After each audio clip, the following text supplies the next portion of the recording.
Pepper Persley, we'll start with you. Go ahead, Pepper. Sure. Hi. First of all, I love the shirt. And could you share how Kennedy? Yeah. Could you share how Kennedy has been looking and what you believe she will bring to the team and the court when she's back out there? Well, Kennedy hasn't done much yet, so she's still kind of rehabbing and just working her way back. So she's done nothing more than shoot. So I haven't seen her in any live action. But what she will bring when she gets back is she plays with incredible speed and great ball handling skills.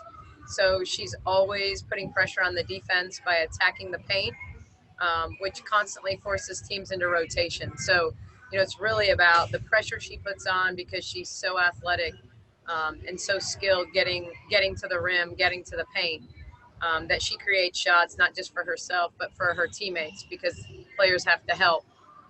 And so then she's able to find open shooters. Well, I can't wait to see her back out there. And I have one more question for you. Yeah, I think we all do. I have one more question for you. What does Kobe Bryant's legacy and support of women's basketball mean to you? Oh, wow. Good question. I mean, I think what's cool about Kobe is that, whether we joke about it or not, so often we see people disrespect the game just because we are women. But I think he saw basketball for basketball. And maybe he did before he had children, but I think once you become a girl dad, if you can't see the value of giving your child the greatest platform to do what they love to do, then you're missing the point as a parent. So it doesn't matter whether it's basketball, any other sport or endeavor in life. As parents, we want to see our children succeed in the things that they love.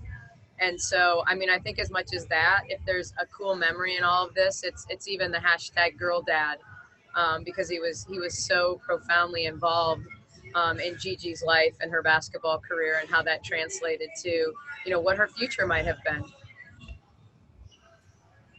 Feinberg, go ahead.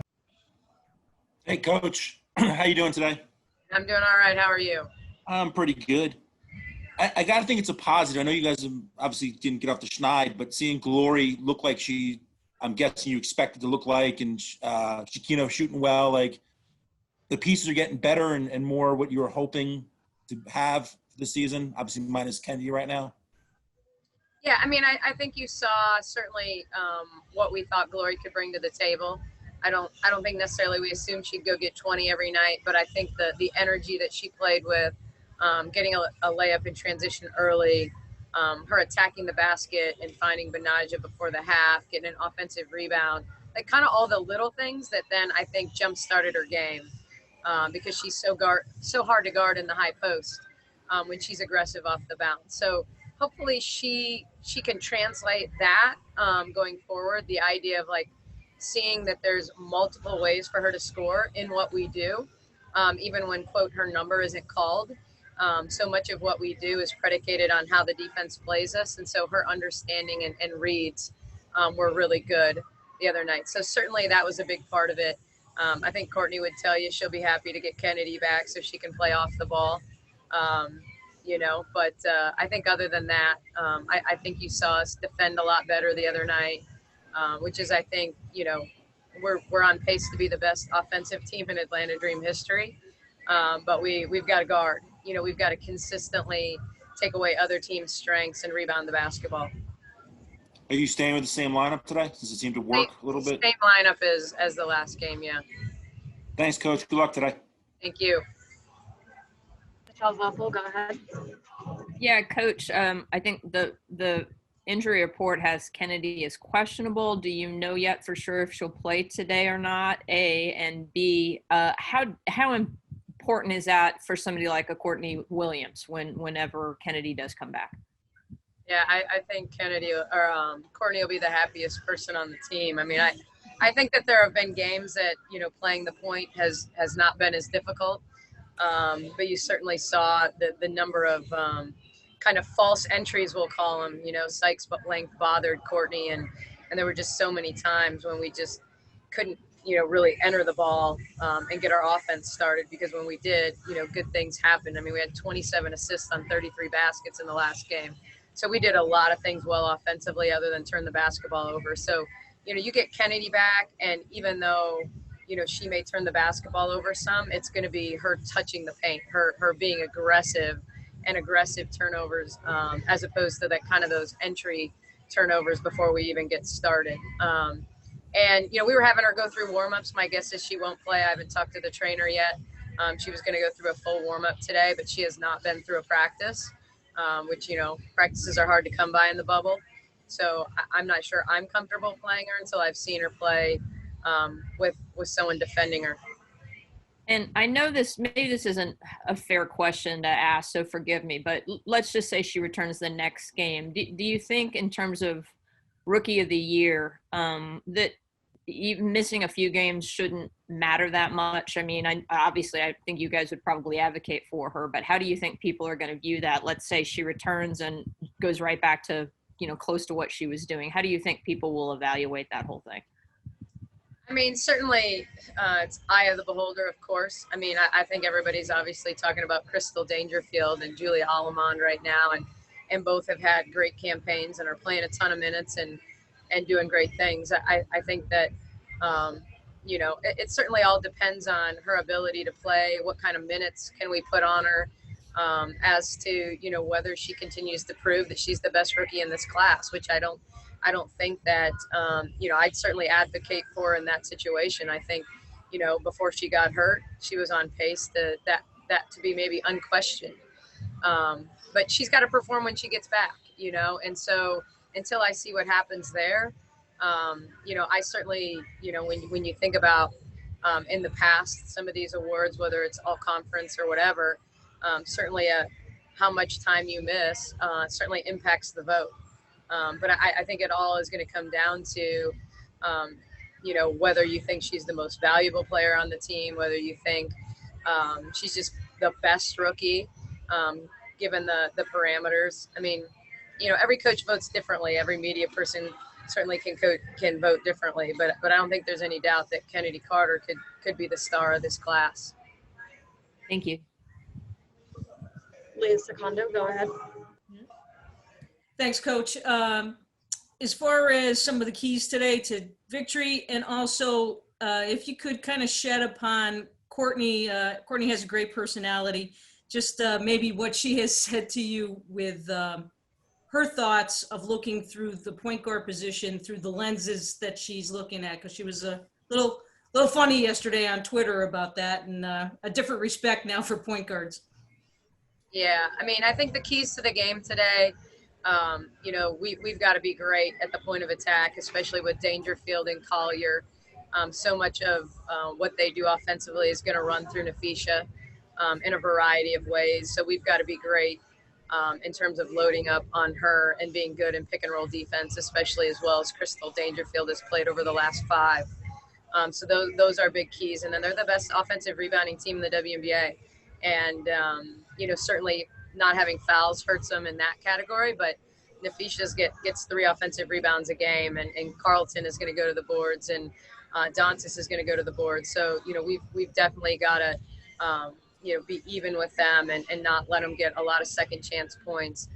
When it comes to Courtney, Courtney's not, Courtney's one of those people that, we all, there's so many people that tell you what you want to hear. Courtney tells you what she's thinking, and it's always real. So I think that, she came on the bus after the last game and said she'd read that, it was one of the few double-digit turnover games in the history of the WNBA. And the beauty of Courtney versus some players would internalize that and, just all of a sudden be nervous about that, where Courtney just goes, dang, I got to be better. I got to be better the next game. And she, while not being disrespectful, I mean, I think you saw some frustration during the game in her when she was turning the basketball over, but she's also able to turn the page. And, she joked, getting off the bus, she's like, I'm not going to get 10 tonight. And my assistant Darius said, well, that's good as long as you don't go get 11. So, I think she, certainly, when we brought her in, from her stretch with COVID and asked her to play a little point, at first she was like, fine. And then she's told me she wasn't feeling the point, and then Kennedy went down, and we've kind of had to rely on her to some degree there. And so she's just learning how to play it, but I don't think there's any doubt that she'll be happy to get back to being the player coming off pin downs rather than the one delivering the ball in that situation. Thank you. Mm-hmm. And Jacob Roth, last question. Go ahead. Yeah, hey, Coach. Obviously the defense has been, the big talking point for you the last few games. And, against LA, you limited the three-pointers a little bit more, running teams off the line lately. Is that more of a chemistry thing now that the team's been together longer, or do you think it's more of an effort thing, or I don't know, how do you see it now that you've looked back on the game? I mean, I think the hardest part is, we're one of the few teams that just didn't have most of our pieces in training camp. Certainly there are teams that, have had injuries, and there are teams that, had players not come, but they were able to kind of build their base in training camp. And, with no practice, we've had no real practices with Glory and Kalani and Courtney. And so, I just think we're trying to find that synergy, and we've found the synergy on offense faster than we have on defense. But when I first got to Atlanta, I mean, my first goal was to build our base defense. And that first year, we were number one in almost every statistical category. But we put so much time and energy into it. And we had really good individual defenders, and we found synergy on the defensive side of the ball. That was just hard to do under the circumstances here. And I'm not an excuse maker, and my record is going to be what it's going to be, regardless of how much time we had to practice. But I do believe that this is a team that was always going to be better towards the end of the season, even if we'd have had a normal year because of 10 new players and trying to figure everything out. But I think we're continuing to grind, and I think we're taking more pride. And that's what it has to be. It has to be individual pride, and then it has to be high communication, because we're not a team like a Seattle that's been icing and keeping the ball on one side of the floor and has all these vets that know how to play together. And so they play off each other. And defense is no different than offense that way. When you have people behind you in rotations, and then the next rotation is going to happen. There have been times where we've had the first rotation and not the second. There have been times where, we haven't been great in knowing our personnel in terms of who are we running off the line versus who we're not. Why are we helping? Over helping versus under helping. All of that takes time, in synergy. So, we've got a lot of growth there. But, there are certain things we can do and certain things we can't do. And sometimes there's toughness things. Some of our problems have been, if you turn it over, it's hard to defend people, and we've had turnover problems. There's no defense for not boxing out. So, if you take care of those two things, which, we took care of one against LA, we gave ourselves a chance to set our defense. So, I think those are two keys defensively as well. Thanks, Coach. All right. Thanks, Coach.